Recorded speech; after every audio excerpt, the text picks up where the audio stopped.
Big 12 Commissioner Brett Yormark tells all in a Sports Business Journal podcast episode. Everything from the Big 12 in terms of realignment, expansion, the dream scenario for the Big 12, and if they are done adding, and not to mention him jumping the line and skipping the Pac-12 when it comes to media rights. Hey, how's it going, everybody? I am R.C. Maxfield here for the Back to 12 podcast.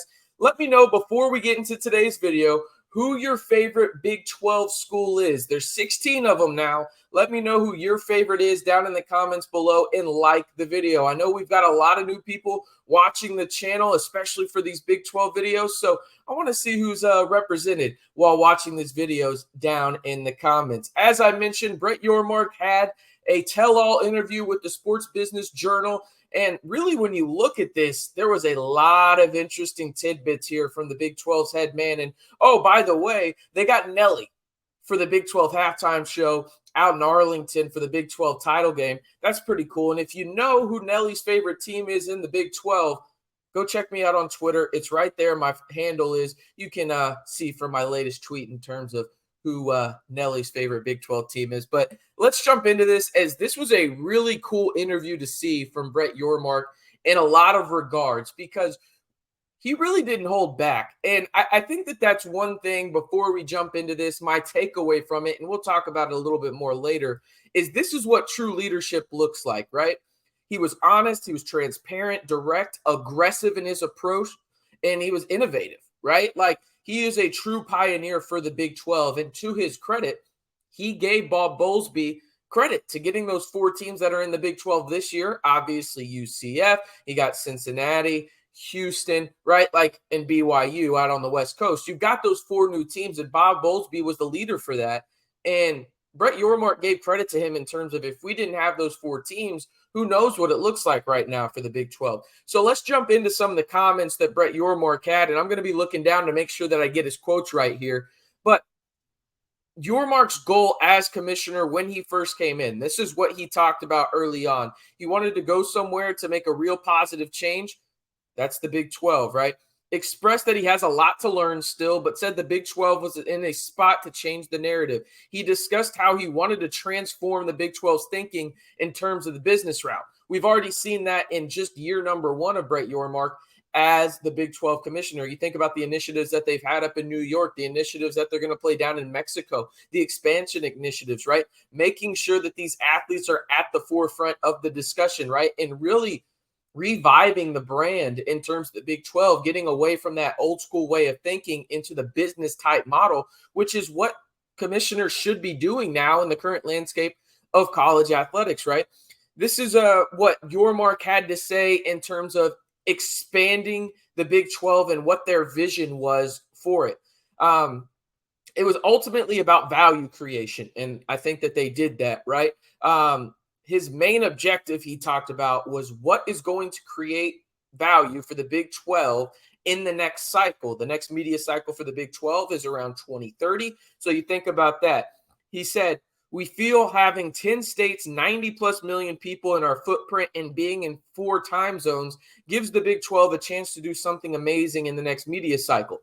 Yeah, I'd say so as well. You think about some of the big metropolitan areas the Big 12 has now gone into just in the last really calendar year, right? You think about it, Orlando, Cincinnati, you get Salt Lake City 2 times now with Utah and BYU. You also get Phoenix, you get Denver. Those are 5 substantially big metropolitan areas that are now in the Big 12 footprint, right? That's a big deal.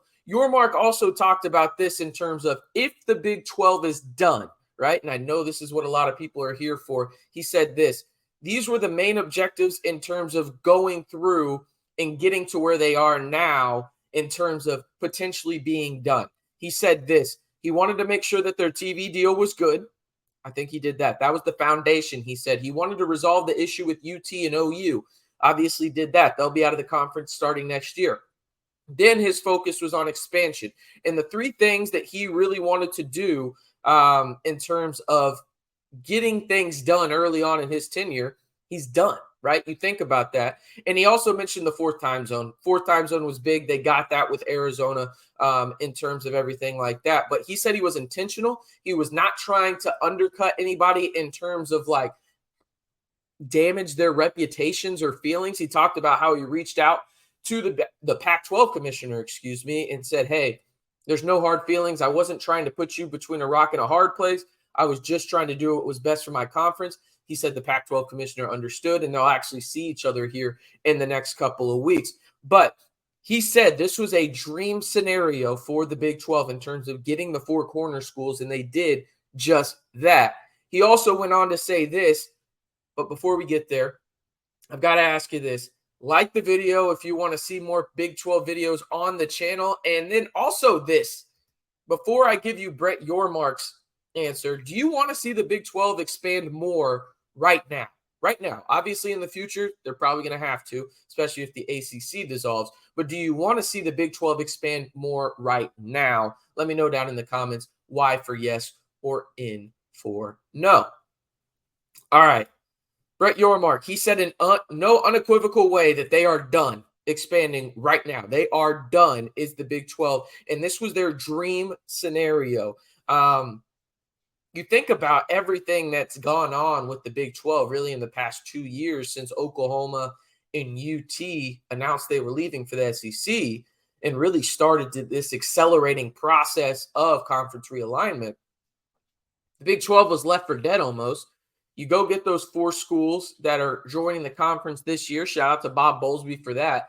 But having a new commissioner that doesn't really have a lot of experience in Brett Yormark in the collegiate aspect, and that's not me saying that, that's him, right? He came in with the business model, and the business model is perfect right now, as I mentioned a little earlier, for what's currently going on in the college landscape in terms of athletics. Brett Yormark talked about jumping the Pac-12. I mentioned a little earlier how he has reached out to Greg, the Pac-12 commissioner. But this is also what he said. Even before taking the job, I went to Mark Shapiro in Endeavor. That was a company that really helped them in terms of changing the mindset within the Big 12 of a business model. This was not just a conference aspect. This was a cultural shift within the whole conference in terms of thinking as a business, right? He wanted to go quickly and early. By October, he had a verbal agreement with ESPN and Fox. We all know that. At the time, though, he said, I didn't realize that this was the last major deal out there.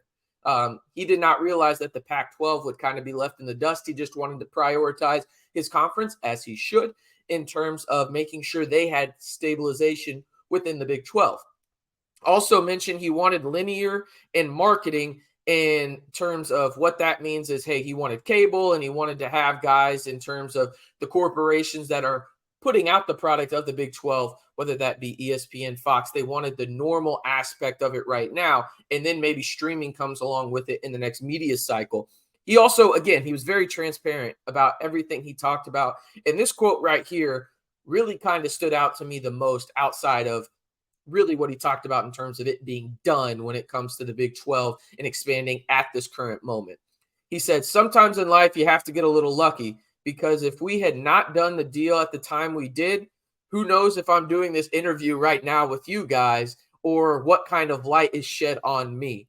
In terms of really everything that's gone down, Yormark also said that they had reached out to UConn and Gonzaga, but due to them getting their dream scenario, they were almost kind of fallback plans, it felt like, when he discussed UConn and Gonzaga in this interview, where the main priority was the four corner schools. If they got the four corner schools, they weren't going to go after Gonzaga and UConn right now, right? But if, say, they only got Arizona and Colorado, and Arizona State and Utah did their own thing, they were potentially going to go after UConn and Gonzaga. Instead, they get their dream scenario, and now are at 16 teams. You can see the new Big 12 starting next season at the bottom of the screen right now.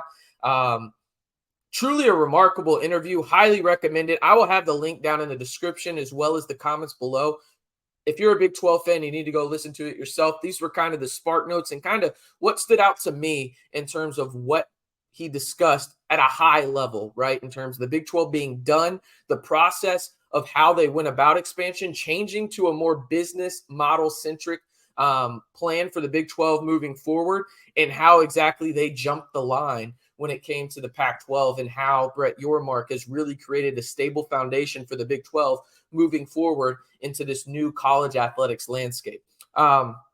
Really, really cool stuff, in my opinion. But if you haven't already, be sure to hit that subscribe button for more Big 12 content all year long. And by the way, before we get out of here, what is your favorite Big 12 team? We've got a lot of newcomers on here. I know I've asked this question for you guys that have watched the videos in the past, but there is a lot more new traffic coming onto the channel. Thank you guys for that. And I want to know who is most represented.